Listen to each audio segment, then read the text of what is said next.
Welcome back to Rewind of the Living Dead. I'm Damon Martin. And I'm going to stare at you for 30 minutes before I tell you that my name is Patrick Guerra. Are you trying to recreate Her Private Hell in Oh podcast boy. form? Yes, Patrick. Tonight we are reviewing. I don't even know what. This movie. It is I Her hear Private the Hell. sigh. Less than a minute in, the Damon sigh has erupted. Now, let me be clear about this. This is no. You can blame no one but me for doing this episode because this was sold as like a sci-fi horror film, and it stars Sophie Thatcher, who I adore. I think Sophie Thatcher is awesome. We love Sophie. We've done Heretic, we've done Companion. She's obviously great in those movies. And we thought, well, here's another one. Nicholas, what is Nicholas Winding Refn? Winding Refn. I'm not his biggest fan. I think Drive was where he hit his peak, and that was his debut. And I haven't really cared for that much of what he's done. Only God Forgives and Neon Demon were both like, whatever. Drive was not his debut. Drive was about his third or fourth movie. Well, Drive's his most famous, I should say. Drive is certainly his most popular. But Damon, yes.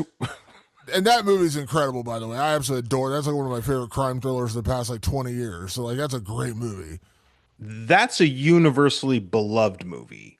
Will this one be? Now that's a question for today, in fact. Yes, Damon, Her Private Hell stars the likes of Diego Calva as Nico, Christine Froseth as Hunter, Doug Ray Scott as Johnny Thunders, Havana Rose Liu as Dominique, Charles Melton as Private K, and starring Damon, Sophie Thatcher as Elle, with the written by S.D. Giordani and Nicholas Winding Refn, and directed by Nicholas Winding Refn. Damon, I'd like to just throw something out there to you.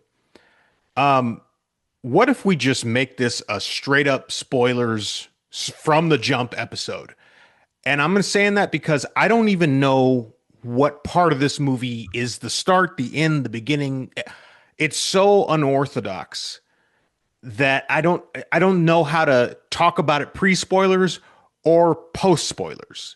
And I also propose that we don't that we limit ourselves tonight and not go too far. I don't want to put a timer on us or anything, but I don't want to do what Nicholas Winding Refn does, which is he goes, how much time can I take up from the audience? That's Nicholas Winding Refn's MO. I like a couple of his films. I really love Valhalla Rising. I like Drive a lot, and I think Only God Forgives is okay. Everything else is an exercise in, am I going to rip the screen down while I sit and watch this? Because he just insists on, it's not even a slow burn anymore, Damon. It's like, it's full blown, and I went to go see it tonight with one of my best friends in the world and my editor, Jerry Salcedo. He's like, this is just fucking vibes, I guess. I mean, am I wrong here, Damon, in saying that we should just get right to this shit? I mean, here's the funny thing. I agree, we will. So if you haven't seen Her Private Hell, just be forewarned, we're going to get spoiled. But here I'm telling you this, and I'm being completely honest with you. I could tell you every thought, every spoiler, everything I could tell you about this movie, and you go see it and you have a totally different experience because it's such a weird fucking movie that you're like, oh, you guys are ruining the movie. You guys usually give us a non-spoiler section. I promise you, it's not ruining anything. I promise you that. Like this movie, can't see how. Yeah, like this movie, I love the way you said this movie's vibes. Yeah, like it's vibes. There is a story, sort of. Is it cohesive? No. It happens and then it doesn't happen, and then it's going, it doesn't go on. It sets up, it doesn't pay off. This feels like one of those movies. I used to live in Pittsburgh, and we went to the Andy Warhol Museum a couple times. And they have like a movie room where Andy Warhol, like what he shot, is on screen, and it's a lot of just like images and flashing, like on the street and with models. It's just a weird. And just music playing in the background. And, like, I get it. It's like that avant-garde, arty, kind of movie. And I get it. It's Andy Warhol. He was a weird dude, and that's kind of what he did. This is kind of like that, like, in a way. Like, there's a lot of, like, flashing imagery, and you're right. Like, we're going to stare at the screen. Like, the beginning of this movie is, and this is, I mean, we're gonna go full spoiler, so just be forewarned. But I promise you, it's not gonna ruin anything. I promise you that. The beginning of the movie is Sophie Thatcher showing up to her hotel where we find out she's shooting a movie in some location. We have no idea. I think it's Japan, but they never say where it's at. There's just, I do see like Japanese script on the walls and shit. Um, she shows up and there's a girl in the lobby waiting for her because she's going to co-star in this movie. And she's like, I know who you are. And she's like, you're Elle. I wanted to work with you. And she's like, they lost my luggage. Okay. Do you want to come up to my room? Yeah. And then they decide to go up to Elle's room. And then the next like 15 minutes is them just walking to the room, walking in the room, and then just like looking at each other. And it's just this, like we talked about this when we were talking about The Ring and like that line that Noah says when he's like, this just looks like a student film. And we're like, it's not scary, it's a student film. We're like, well, yeah, it kind of makes sense. This kind of feels like that. Like this just feels like Nicholas Winding Refn was like, let's do some cool neon images with some attractive people in here and a story that doesn't make a whole lot of sense. And we're going to throw in a serial killer named the Leatherman. And then it's just a lot of weird shit. I mean, I don't know a better way to say it. Like, it's just weird shit. And I kept taking notes, thinking I was like, okay, I'm earmarking this because we're going to come back around to this. Like, and I'll just give you for instance is that at one point, Elle's stepmother Dominique comes in and she says to this new girl Hunter, who's going to be in the movie with them, I am a whole unique consciousness. I am made of stardust. The moment you forget that, you disappear. And I thought, okay, that sounds like a very important thing that we're highlighting here. I'm trying desperately to think how that comes back around. It does. It's very deliberate. They really take a moment to do it, and then they move on from it very slowly into something else.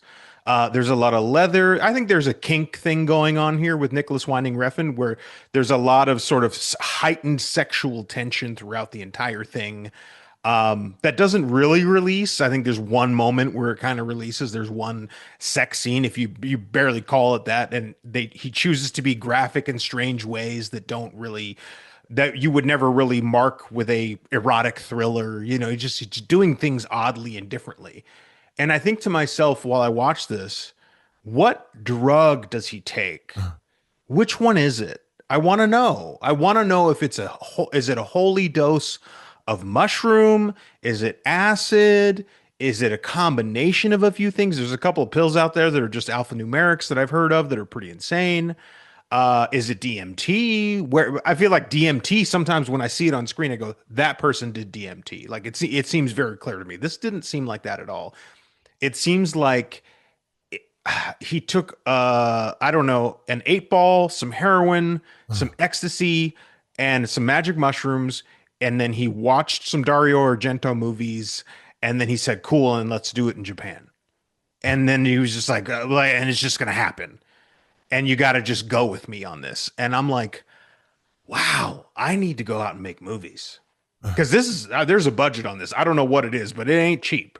This is not under $1 million. This is not Obsession levels of low budget, highly stylized interior design, kind of like postmodern late 60s, early 70s kind of funky design, interior design that's great. Really, really intricate lighting, because that's super important when you're tripping fucking balls. Yeah, and I was just like, okay, is that going to pay off? No, it won't. Will that pay off? Nah, never mind. How about this? No. So it's like, I could tell you the plot, which Damon basically says, which is like, there's a mist that comes into the city. In that mist is the Leatherman, who is our killer, who was our gloved killer, very giallo. And he will kill. And can you escape from him? But it seems completely inconsequential in the movie, especially near the end, where I was just like, what the fuck even is this? Well, so the Leatherman shows up early in the movie when Elle and Hunter are like in the room together, and they look across the way at like the other side of the hotel, and they see the Leatherman attack another girl who was going to be in the movie, and they literally watch him like rip her chest open and kill her. See a big blood splatter. Oh shit! And like I said, that's like maybe 15 minutes into the movie, 10, 15 minutes into the movie. But then right after that, they just go into filming their movie. Yeah. Like, there's no consequence. There's no police showing up and be like, what happened here? Like they're just like, okay, now they're filming a movie. And they're filming some kind of weird sci-fi movie. And it doesn't make sense either, by the way. And by the way, that movie never comes back around. Yeah. Even the discussion of the movie never comes back around. Yeah. And there's all these there are weird connections to kind of tie everyone together, particularly with Elle and her stepmother, Dominique, who was her friend. They're like the same age and her friend. Her dad, played by Doug Ray Scott, who goes by Johnny Thunders. Apparently, he's like a famous musician or famous whatever. And of course, Elle is vying for her father's attention and affection, but he obviously is, he's made it his mission to fuck as many girls who are my age as he can, and that's how he found Dominique. And Dominique used to be Elle's close friend, but now they're not nearly as close because she's boning her dad and now married to him. Yeah, some House of the Dragon shit. Yeah, they have like this introduction to Doug Ray Scott's character, and it's just very weird, and he's just very kooky, and he's like, I'm Johnny Thunders. That's supposed to really mean something, which doesn't seem to really pay off in the movie, whatever. But as the movie goes on, like like you said, I don't know a better way to say it. It's just vibes, like, and then the cut into all this, which is just weird because they never try to explain it. I mean, you kind of get the sense of what's going on. Is the introduction of Private K, played by Charles Melton. Private K is an officer whose daughter apparently got taken by the Leatherman, and Private K is now searching for his daughter. And we get the sense that this is in the past, like this is a different timeline. It's not in the same timeline as our L story with this weird Japanese hotel and this movie that's getting made that they shoot for one scene. We never see it again. And Private K is just showing up in weird places and battling with cops and looking for his daughter and fighting weird people. He ends up like busting up this like heavy-set dude who like takes him on, and they end up fighting, and then cops come and beat him up, and it's like, what are we doing here? Like, what is this? Like, they just see this obsession of Private K searching for his daughter, but you never really get a sense of why or how or what's actually going on. And then at the very end of the movie, which we'll talk about the ending, I guess, at some point, he shows up into our current timeline to help stop the Leatherman, sort of, I guess. But it's just another, like, they're just like, here's more of this. Here's a shirtless, buff dude who's good looking, and now we're going to make him a military man looking for his daughter. Do we know what purpose it really serves? Do we understand why? Do we understand any motivation beyond that? No. It's just, here's a buff-looking good-looking dude, and we're going to have him shirtless for a lot of these scenes.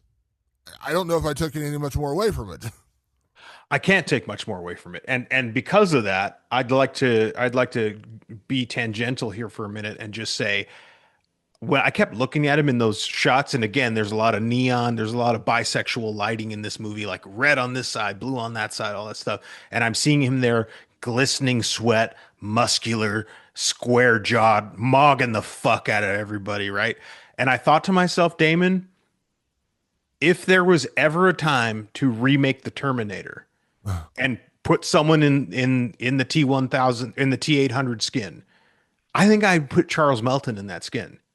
I mean, I saw him in that lighting, and you and I are the same. We love Terminator, and I just remember Arnold from that time, and I'm looking at Charles Melton. I'm going, maybe 20 more pounds of muscle. Not even really. He's in pretty damn good shape. I would guessing he's around 200 pounds of pure muscle, no fat on this guy. I don't know. Am I crazy? I'd rather just talk about that because I have nothing to add about this movie. Yeah, I would be down for that. I think he'd be a good substitute. Arnold's 80 now. You can't really keep putting him in the Terminator. Yeah, I don't think he's going to be the Terminator anymore. Yeah, and at some point you have to move on. They tried to do a Terminator Genesis. That movie was god awful, and then they did Terminator Dark Fate, and that was almost as bad. So yeah, I think that would be, Charles Melton would fit. Like, he's buff, and he has that kind of chiseled jaw and like that kind of cold stare, which they Yeah. kind of perfect in this movie, him just looking like pissed off the entire time. And that's Yeah. kind of like what the Terminator looks like. You're kind of like, yeah, you probably shouldn't fuck with this guy, not even knowing he's a robot, but or a cyborg or whatever. Yeah, he kind of has that look to him. Charles Melton definitely has that look to him, and he's buff as fuck. He's the kind of guy you look at, and you're like, God damn, I need to get to the gym. Yeah. He makes you feel real subconscious, self-conscious. But yeah, he just had that kind of there was a very vacant look, which is not exclusive to him in this movie. Everybody in this movie is vacant because I think that's a thing. That's a Nicholas Winding Refn thing. Kind of, he's almost like a psychedelic version of Wes Anderson. It's like his movies all kind of do the same thing. And the characters in this movie are no different. In Nicholas Winding Refn movies, people are almost I want to say drugged. They're almost drugged and ineffected and emotionless and lifeless behind the eyes. There's something that that Nicholas is like obsessed with exploring, and he's never going to let us in on what he's exploring exactly. But these people are absolutely lifeless. Um, but that's a problem because once you get to, I would say, whatever I would call the payoff of this movie, you're just like, okay, uh great. I don't know how they feel about how this movie ended. I don't know how the characters feel about how this movie ended. And believe me, Damon, I am the resident art goon. We've said this. I love Kelly Reichardt movies. I don't know how many you've watched off my recommendation, but they Full zero. end I've not watched it. full zero. That's smart. By the way, I would recommend, honestly, if anyone out there is curious about a good Kelly Reichardt movie, because again, I'd rather talk about something else. I don't know what to talk about with this movie. Start with oh my God, now I can't think of the fucking movie. It's the Jesse Eisenberg one. Uh, I'm gonna have to look it up, Damien. But basically, her movies end with no ending. So if you're waiting for an ending, the ending doesn't happen because in her philosophy, it's like, I just gave you this chunk of their time, and I'm going to leave you hanging on a moment so you can understand that these characters are going to be going through a lot more after all this is done. To some people, that would absolutely send them over the fucking hill. They'd be like, fuck that movie. But that Night Moves, by the way, is the name of the movie with Jesse Eisenberg. That's a good entry into Kelly Reichardt. If you like Night Moves and you can accept the ending of Night Moves, you can accept the rest of Kelly Reichardt's work. And I think she's a brilliant director. She's my favorite director. But she's avant-garde. I admit that. I admit that her stuff's not going to be for everybody. I'm telling you right now, her Private Hell, not for most people. And if you are going to watch it, I highly recommend Drugs. Highly. Well, Um, can I just say, like, please. because you know me, I'm not. You are definitely the resident art house goon. We always joke and say that, and you definitely embraced that role. But I've said like the one like arty thing I do is I love David Lynch films. Yes. I just rewatched Mulholland Drive the other night because I had seen Naomi Watts in The Ring. I was like, I want to watch Mulholland Drive. I haven't seen it in a while. And I put it on, got to 4K, and it still plays brilliantly. I love that movie. But at the end of the movie, while they don't just give you the answers, there is a cohesiveness to the story where I'm like, I have an idea that I know what's happening. Now, am I right? David Lynch has said he would never, sadly he passed away, of course. I would never tell you if you're right, but like a lot of hardcore David Lynch fans say like they figured out what that movie is actually about. Right. When you watch it, and I've seen it, this is probably my third time seeing it, maybe fourth time, it really did make sense to me this time. Not because I'm like making excuses. I'm like, oh, now I do Yeah. see what the ending is. And it's kind of like that with most of Lynch's films. Now, I'll be honest. Like I say, I'm a huge David Lynch fan. What I really am is a Twin Peaks fan. I love Twin Peaks, Sure. and I think everybody Blue, does. and I love Blue Velvet. That movie is one of my favorites of all time. I love Blue Velvet. But like Lost Highway, I've never been a big fan of that film because it just feels like fucking weird shit. Like I never got into that movie. And I know a lot of people do love that movie, but for me personally, I Yeah. was like, yeah, I watched it. I was like, all right, I guess I don't really get it. But most of his stuff, like there's at least enough of a story to where he may not give you the answer, but you're gonna walk away saying, I feel like I know what happened if you really think about it. Hmm. Her Private Hell is that same concept. Like I'm not gonna give you the answers, but I'm also not gonna even give you the right questions because I don't even know what the like, there's just so much weird shit going on in this movie, and there's so much lag time. Like Mhm. there's just moments where they're just sitting and staring at each other, and they'll have like a little conversation, and then they'll just go back and forth on the camera. It'll be a one shot of Dominique, one shot of Elle, one shot of Dominique, one shot of Elle. There's one part of this story that I think I understood. I Ooh, think tell me. so. Elle is clearly looking for a better relationship with her father, and he kind of ignores her. He doesn't. He cares for her, but he doesn't like show her attention. So part of it is Elle trying to get attention from her father, and through that, what we learn, at least what I think, if I'm wrong, tell me because I may be totally wrong here, is that Elle is actually crushing hard or missing and wanting to crush on Dominique, who is her former friend who is now married to her father. So to get that attention, they end up meeting up with this guy named Nico, who is apparently like a rival to Johnny Thunders, to her dad and Dominique's husband. Rivals of And what? I have no idea. and at one point, Dominique Bones, what's his name again? I just lost the Nico? fucking name. Nico, thank you. I was supposed to say Nikki. She bones Nico and she tells Elle about it. And then they go to the nightclub with like where there's like four people in the nightclub, by the way. It was weird, but whatever. And Elle bones Nico. And that like because I saw Nicholas Winding Refn say that like this movie's heavily influenced by like the erotic thrillers of the '80s, and he specifically mentioned Brian De Palma. Now you know I'm a huge Brian De Palma fan. Yeah. There's no Brian De Palma in this movie. What the fuck are you talking about, dude? Like the color scheme, I guess, because he did go a little giallo in some of his movies, but like Yeah. Brian De Palma never made an art house movie where you didn't know what was going on. Like you know, you may not like the movie, but you know what's going on. There's like he does not make these weird fucking art house movies where you're like, what? Body double, Yeah. dressed to kill. Like you know the story. Clear it's a cohesive narratives. story. Yeah, clear narratives. So, but there's like a scene. I'm sorry to ruin this for you, but Elle bones Nico fully clothed. Now I'm not saying they need to be naked on the ground like riding or anything. But like, Sure. They do some implication that maybe she took her panties off at some point, but yeah, you don't really know. Yeah. yeah, but like they're doing it basically in the middle of this nightclub, more or less. And I'm just like, and you know, you hear her kind of moaning and grunting and stuff, but I'm like, this isn't erotic to me. This is just weird shit. Like, Brian De Palma bends people over the fucking desk, and you see what goes on. You know, there's some proper ramrodding going on. yeah, Not that you necessarily need it, but those movies are hypersexual movies. This is, yeah, it's all very suggested.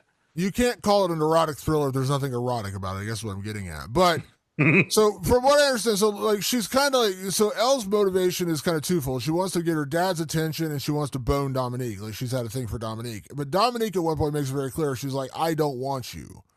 And Yeah. that kind of breaks Elle's heart. And so that's kind of like that's the one thing I took away is like she wants to not hurt her father, but she wants to get her father's attention. So that's why she bones Nico. And then she tries to bone Dominique because she actually likes Dominique, and Dominique turns her down and says, I don't want any part of you. I'm not into you. And so that's the theme, I think. Do I understand any of that? Maybe. I don't know.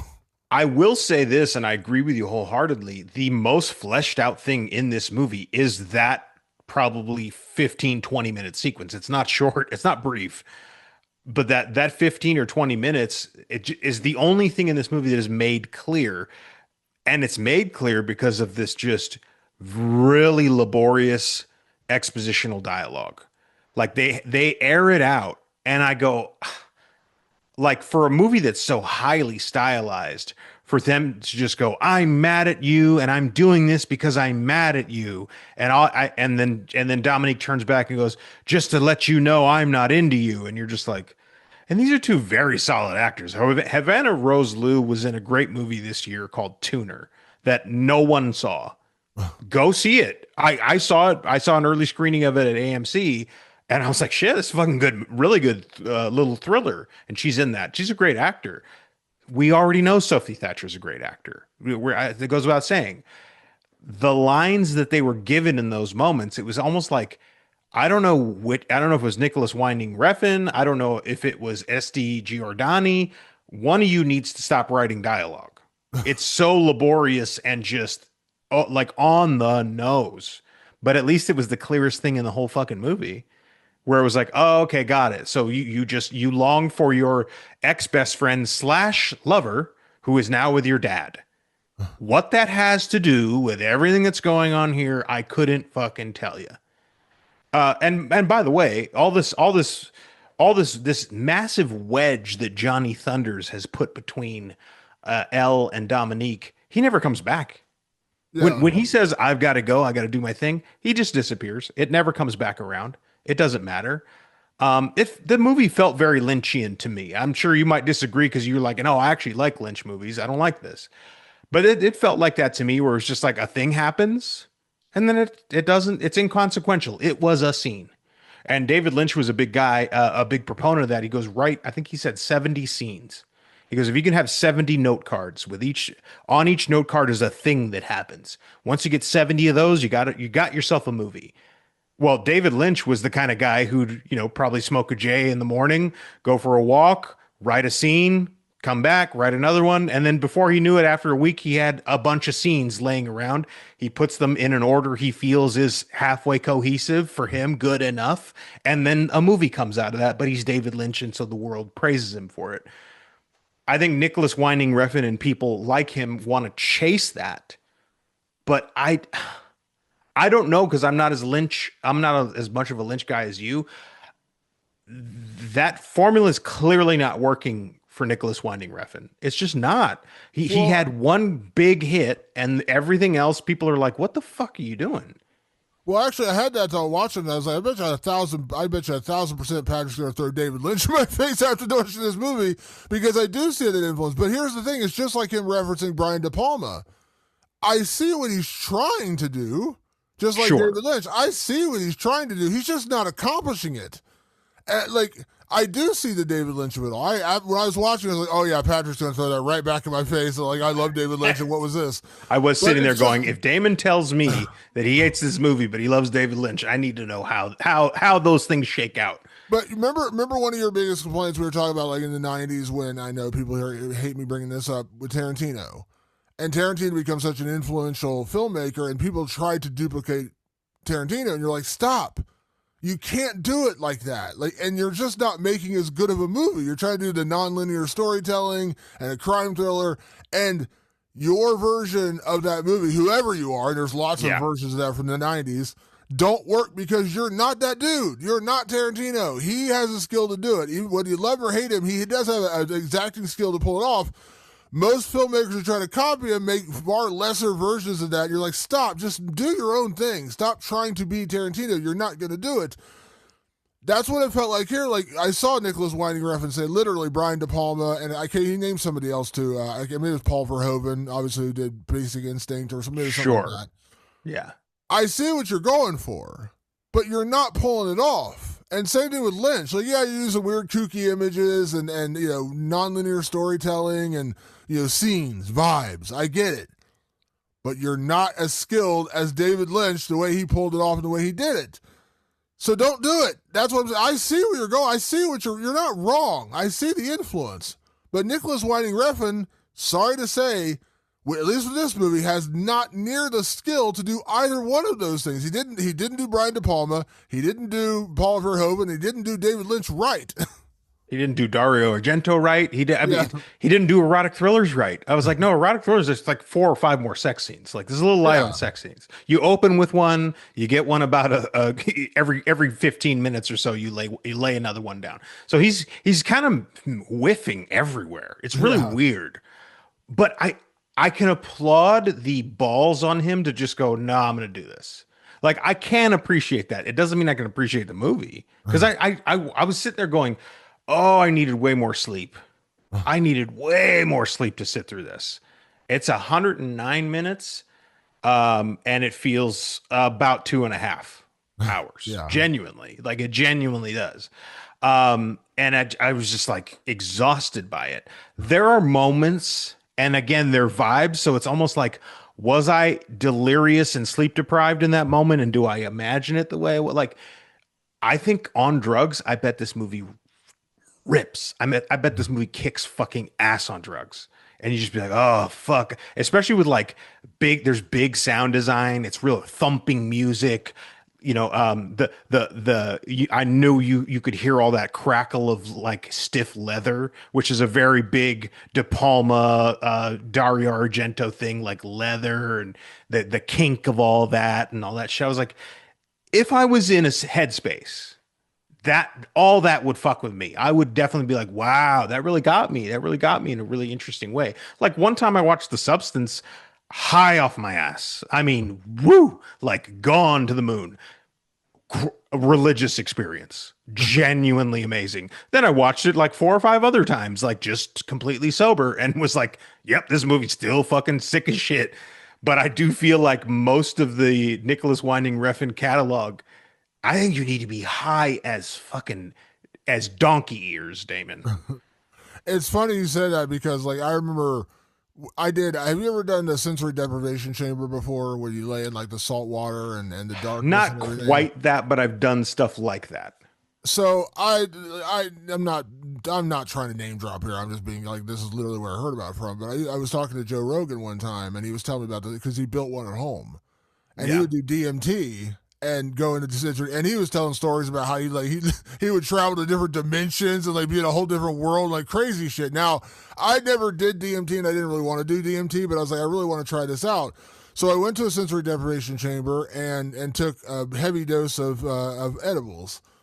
Now I didn't travel to a different universe or anything, but boy did I fucking go travel, man. It was like one of the most like relaxing, just fucking out there experiences because it's literally just darkness and you can put music on, but like the entire idea is like you're just literally you're in a body of water that's the same temperature as you are, and it's completely dark in there. They close the thing down, and it's you probably can't do it if you're claustrophobic. It'd probably freak you the fuck out. But like when I was in there, like yeah, I was seeing shit. I wasn't traveling to Yeah. other dimensions, but I felt like I was seeing shit, like I was in space or something. It was a very trippy experience, and I've done it a few more times since, and I really enjoy it. This movie felt like they were trying to duplicate that kind of feeling, but not really pulling it off. You know what I mean? So, like, when you're saying, like, you go watch this movie on drugs, yeah, I feel like if I had taken way too much edibles, which I did one time and really freaked me out, it was a bad, one of the worst trips I ever had. When I took, Yeah, I had a bad one. I took the wrong dose. I was like, oh fuck. Or DMT or what. I'm not telling you to do drugs. I'm not telling anyone to do drugs. I'm just saying, No, of like, course not. We don't endorse that. it feels like that's what they want you to do. To you really like, because it is so much about the visuals and the vibes. I don't know a better word. You nailed it with that. It is like that. It is just Credit my editor, Jerry Salcedo. He says this whole thing's fucking vibes. it's a feeling. Yeah. It's a feeling. I can And understand people having value in that. Like I yeah, and again, I respect him. He's like, no, I'm going to go find the money for this, the however few millions of dollars he spent, and I'm going to make this movie exactly the way I do. On that level, I respect it. yeah.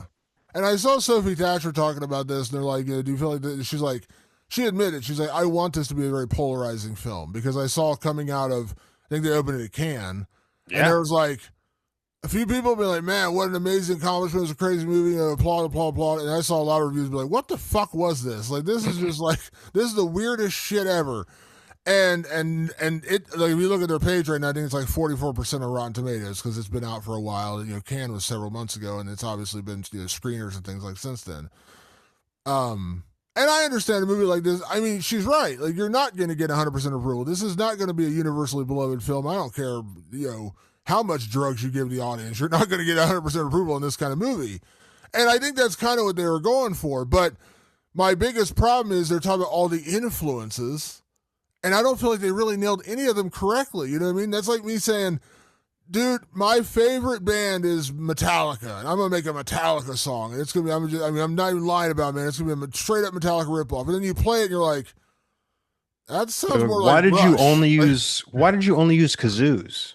yeah, why does it sound like Rush? It doesn't sound like fucking Metallica. Do you know what Metallica sounds like? Have you listened to Metallica? That's kind of what it felt like. He's like Brian De Palma. I'm like, well, the color scheme a little bit, I get it, and you're kind of making a sort of erotic thriller, but like I said, there's one sex scene, and then you're saying, well, it's Paul Verhoeven. Well, it ain't anything like Basic Instinct. I'll tell you that right now. I And didn't then, catch one Verhoeven, and normally I catch it all the time. I didn't catch one Verhoeven reference. I like Verhoeven a lot, and then. I don't like Argento again. The color schemes, I guess, like, you know, he's very like there's a lot of pink and blue And like, the leather and the glitter, you know, like but there's a little bit of a really just an overall giallo vibe yeah, in there. Yeah. but but even then, you're like, you got to nail the giallo feel of it. And they did. There's color and leather and stuff, but that's not really the. I mean, you're paying homage, I guess, to giallo, but you're not nailing the giallo of it all. It's one of like it just feels like a bad facsimile of what you wanted it to be. I want it to be this. I want it to be a real noir erotic thriller in the future, set in the future. Well, it's set in the future. I think I'm not 100% sure, but I'm pretty sure it is. The vibes are there, the feelings are there, colors are there. It's not really erotic. It's not really a thriller. There's nothing really scary about this. Yeah, it's almost like you did a bad version of what you wanted it to be. Now, I'm sure Nicholas Winding Refn will come on here and tell us I made exactly the movie I wanted to make. And I'm like, sure good for he you, did, man. Good for you. But for me, as the audience, they're telling me what's influencing this. I'm like, yeah, I don't really get it. I get what you're going for, but you're not nailing it. At least in my opinion. I'm right there with you, Damon. Yes, we are not endorsing that anybody do drugs. If you never have done drugs before, please don't take our word for it. We're not well human beings. We're maladjusted. I'm just shooting the shit here with you, Damon.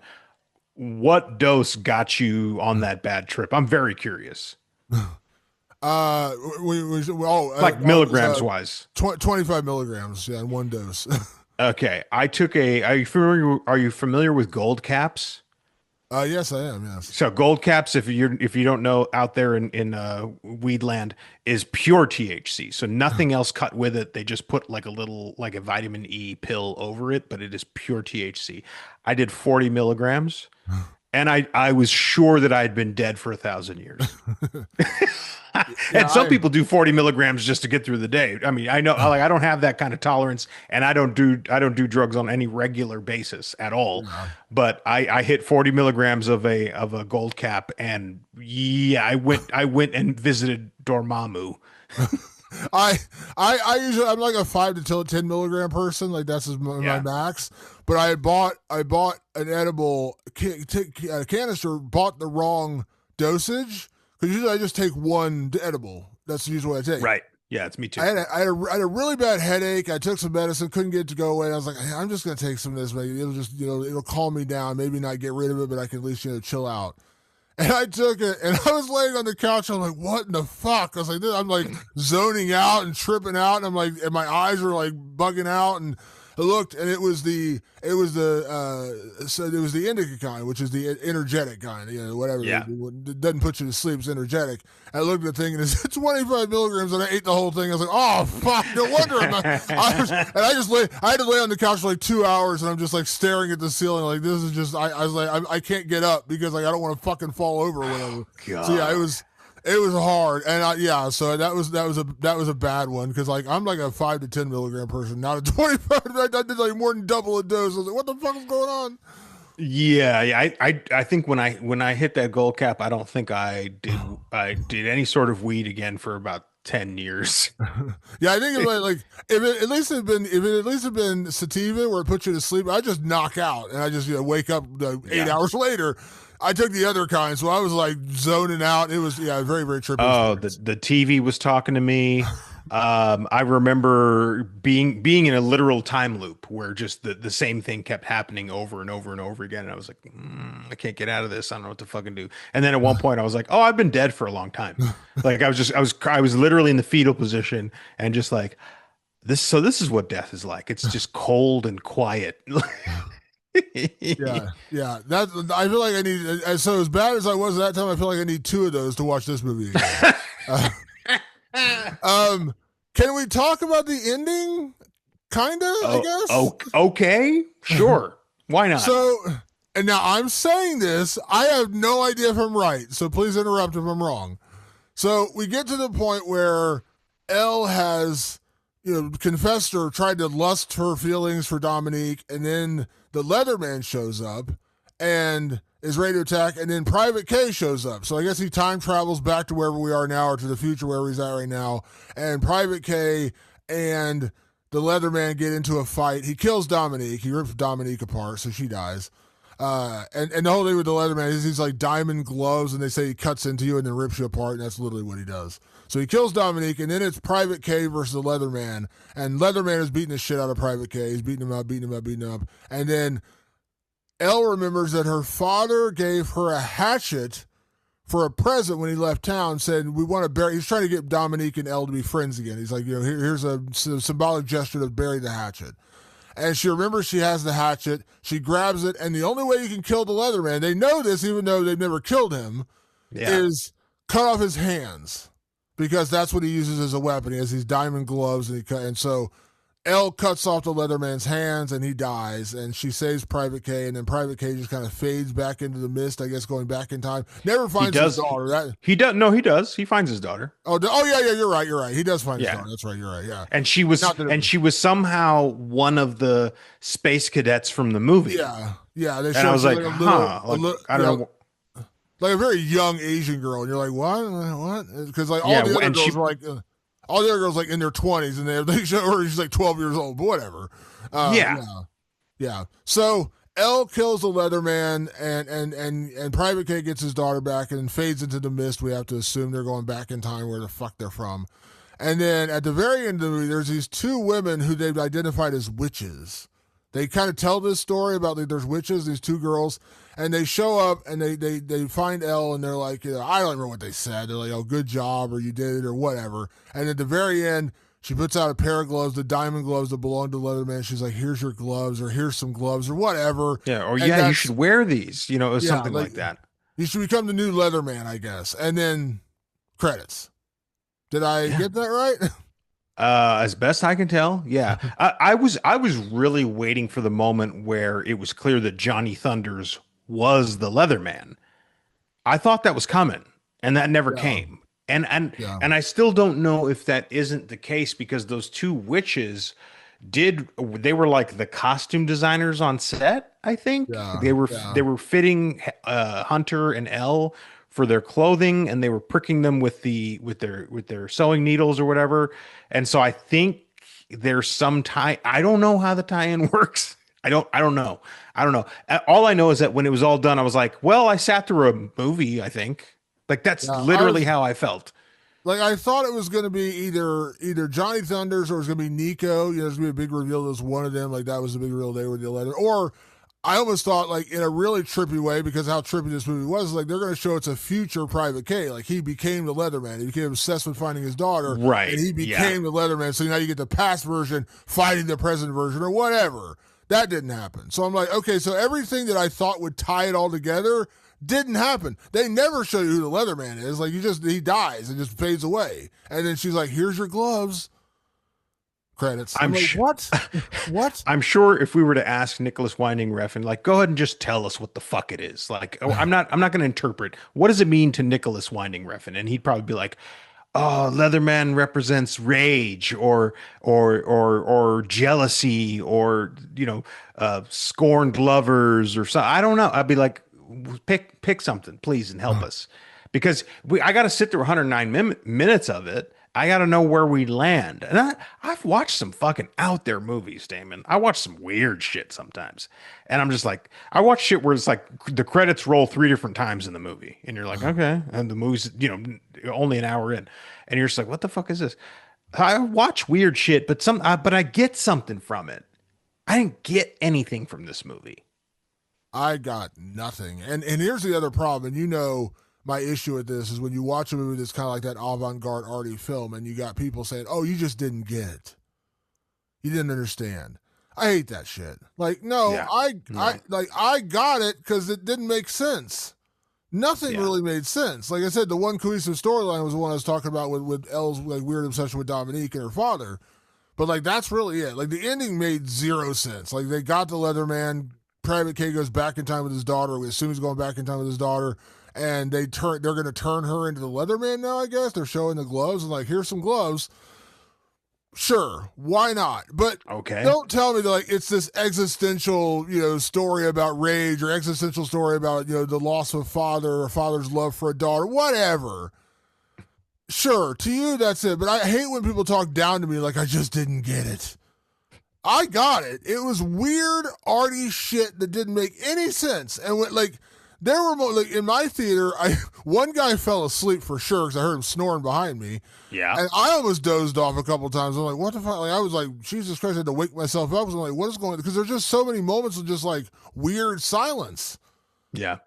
and like I'm sure you're right. If you talk to Nicholas Winding Refn, he'd be like, oh yeah, it's this, it's that. Great for you, perfect man. But if I can't catch it and you can't catch it, and we're pretty savvy film goers, you didn't make a cohesive story. You didn't make a story that made sense. So yeah, this just isn't for me, man. It's just not the kind of like I had a feeling it was going to be weird, but not to the point where I walked out going, "What the fuck was that?" You should at least be able to bring your own interpretation. Like you could have come to me and said, "Here's what I think it all was," and I could have done the same for you. And and a lot of times I do. Sometimes we butt heads on a really art house movie, and I go, "This is what I took from it," and you go, "Okay, I guess I see that. I guess I didn't really I take mean, that from it, but I see that you took something from it." We're both sitting here going, "Did you get anything?" No, because I didn't get anything. here's a comment you never thought you'd hear in your entire life. I'm about to say it. I hated Keeper. You know that. Mm-hmm. Mm-hmm. I hated Keeper, Yes. but it made sense.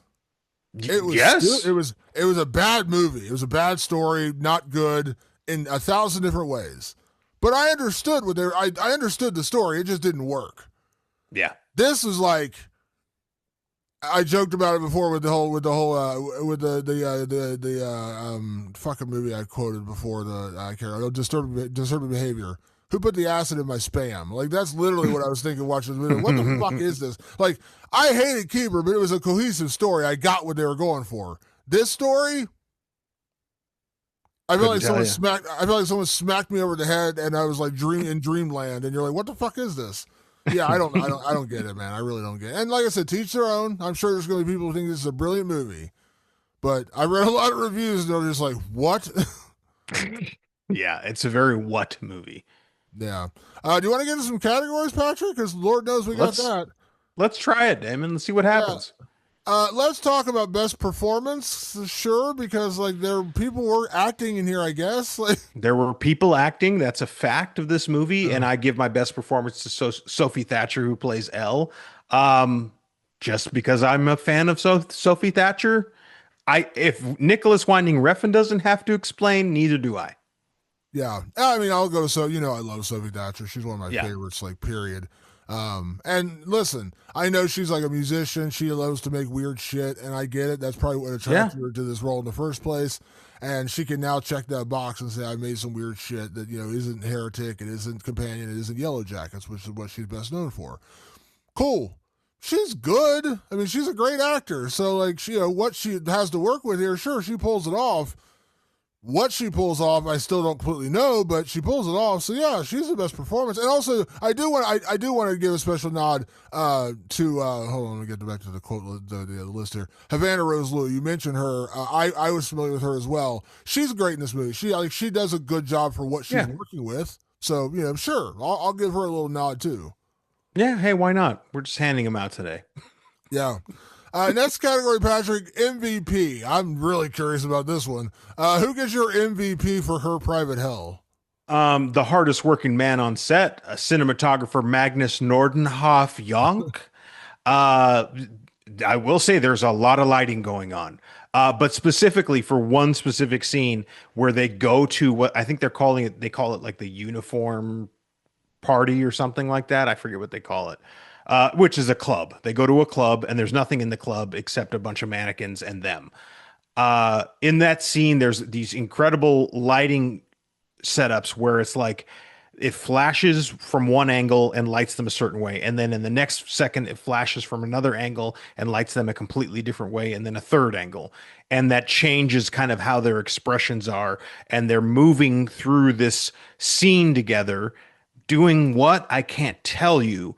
But at least I knew in that moment that Magnus was trying to create a sense of unease and dread as they moved. The lighting would change and it would kind of change almost how their face was shaped and stuff like that. That's not easy to do. And I guarantee he was working so hard, and half the time he would throw his fucking drink on the ground and go, Nick, what the fuck do you want right now, dude? I'm trying. I've been on set, by the way, multiple times with well-known directors in different spaces, not necessarily film directors, like music video directors who are very avant-garde and were very known for their style. And the the cinematographers would lose their shit because they're like, I'm trying to light this. What do you want? And I felt like in that moment, Magnus was like, can you just let me direct this scene? Because I know what I can do with the lights here. Okay. Jesus fucking Christ. Yeah, no, I agree. Yeah, I mean, like I said, and for what he had to work with, good for him.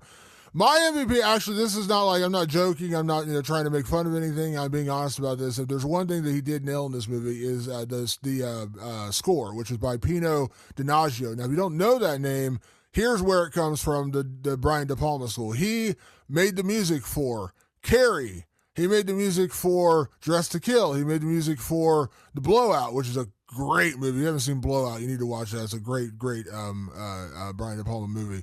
He worked with him on a lot of stuff in the 70s and 80s, and he's done a million scores. He's done a ton of scores in the 80s, 90s. I'm trying to look through all the stuff. He did Two Evil Eyes, which is Romero and Dario Argento.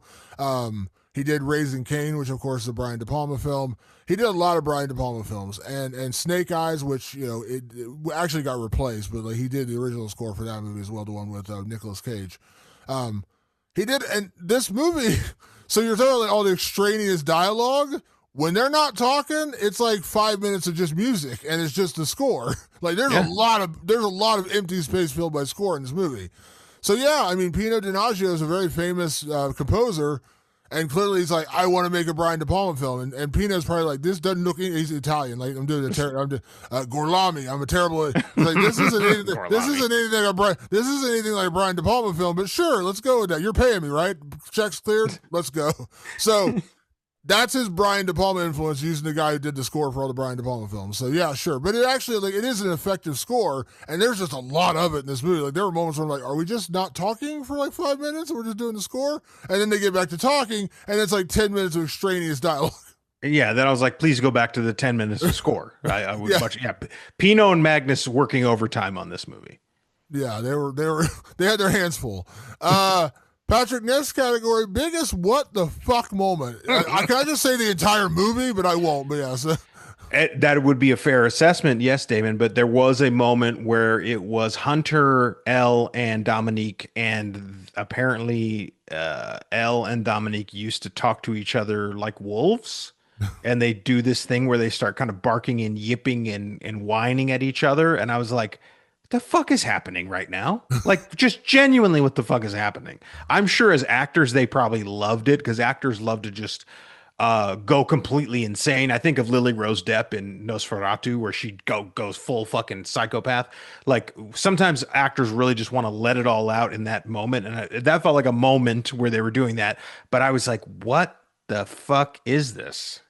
Yeah, like, and by the way, they don't set it up or tease it. They just start barking at each other, and then at some point, Dominique mentioned, she's like, "We used to talk to each other all this time years ago," and then she's like, "Oh yeah," and like, and then Hunter starts doing it, and like not knowing what they were. It's just, oh man, it's just weird. I mean, I'm not kidding when I say like the entire movie, but it really is that. But I mean, I think the entire Private K storyline was that, because like, yes.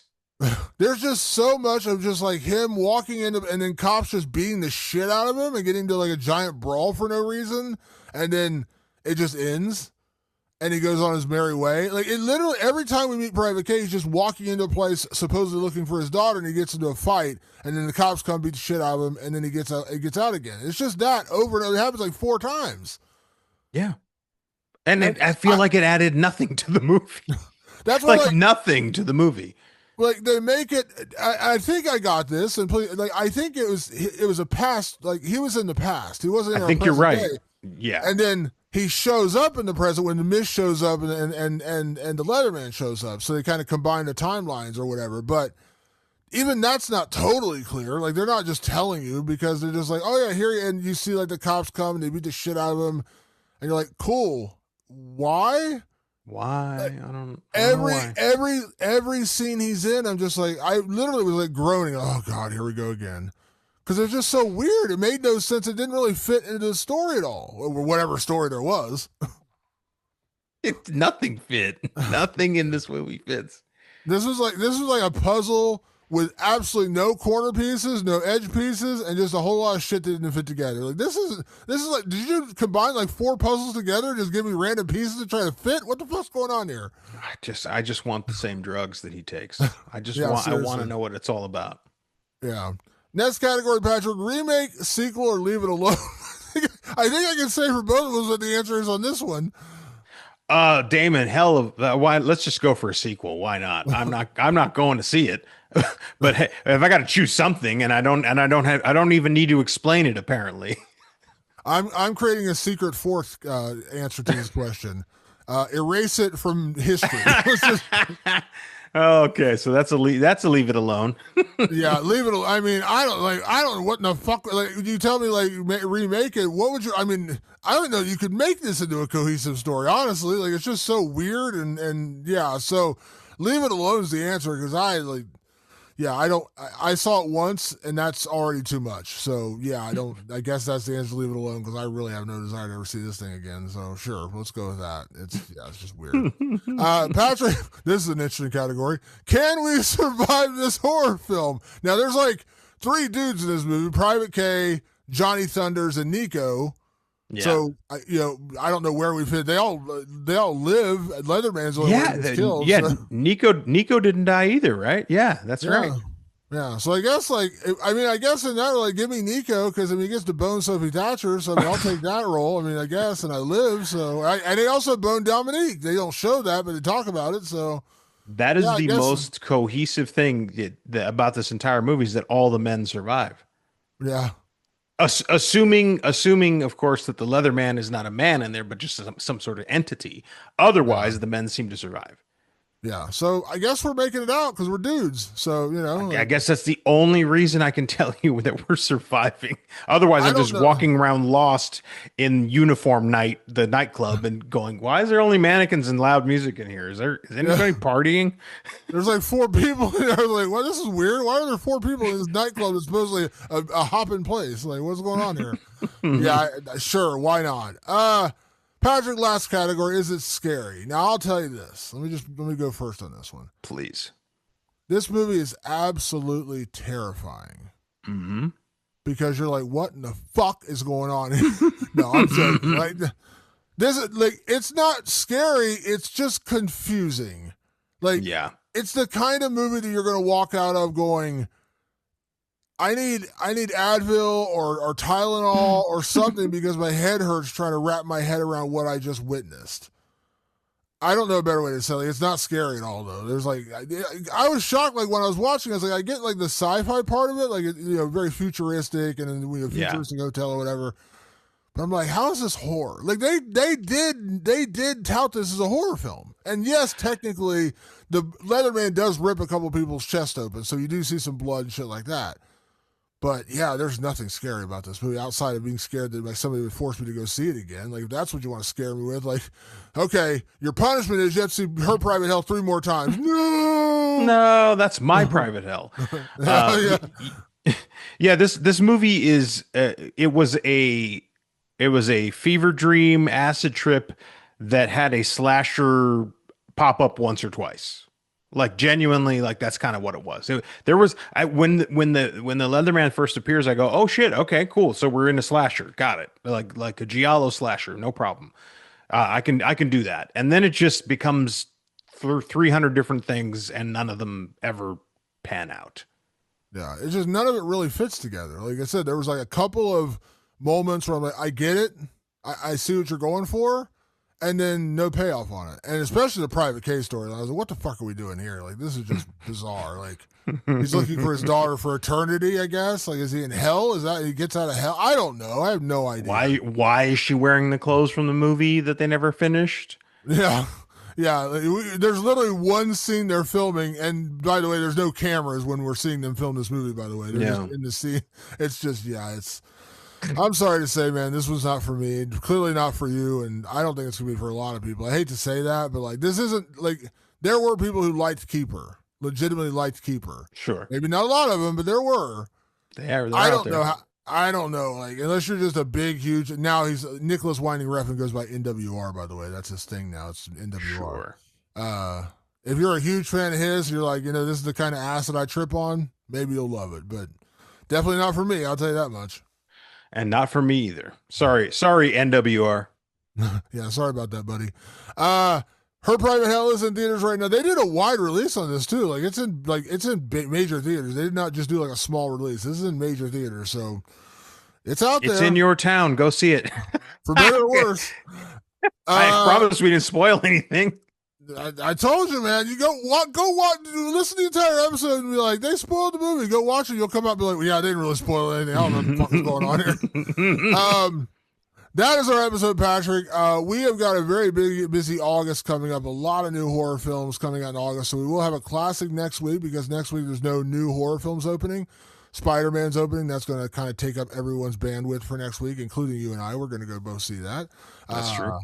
Yeah, and I'm also going to see the new movie I Want Your Sex because I love Olivia Wilde, and I don't know if I think we talked about it on here with the Invite, but that movie's incredible. Loved the Invite. Oh, go see the Invite, everybody! If you stuck around this long, please see the Invite while it's still in theaters. What a fucking movie!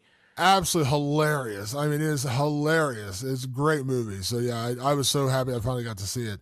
But yeah, so we're gonna have a classic episode next week, and then we're gonna move into I think we have 4 straight weeks of brand new movies. We'll figure it out. But yeah, so August is going to be very busy for this. Hopefully better than Her Private Hell, or what I'm living in right now is my own private hell. Want to say, and obviously, if you want early access, we're doing this. We're recording this on a Thursday night. I'm going to put it up within a half hour now. So check out patreon.com/rewind of the living dead. $5 a month to get early access to all of our episodes. We just posted our Film Core podcast, our final non-horror Film Core podcast with Goodfellas. So that just went up a couple of days ago. So check that out. Lost episodes, bonus episodes. We do TV reviews on there with Alien Earth. We did Welcome to Derry. Plenty, and we're gonna be doing Crystal Lake when that comes out later this year. So stay tuned for that. So patreon.com/rewind of the living dead. Also ad free. We have ads in our show now. Thank you, Spotify. Which pays us, which is nice. But if you want an ad free version, go right to patreon.com/rewind of the living dead. You get all ad free. Find us on all your other podcast platforms as well, though. Spotify, Apple Podcasts, YouTube. We are over on YouTube as well. And, of course, on our website, rewindofthelivingdead.com. You got questions, comments, movies you'd like us to review. Did you watch Her Private Hell on Acid? I would really like to hear about that experience. Please. Hit us up on email, rotlivingdead@gmail.com. That's livingdead@gmail.com. Or find us on social media. We are on Twitter/X. We are on Facebook. We are on Instagram. Once again, just search Rewind of the Living Dead and you'll find us over there. And you can also find us on our own personal social media channels. I am at Damon Martin, and you are? At Director Patrick.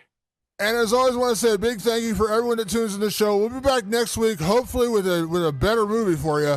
So thanks so much for tuning in. Rewind of the Living Dead. We'll see you next week. Thanks for tuning in. We'll see you then. Peace.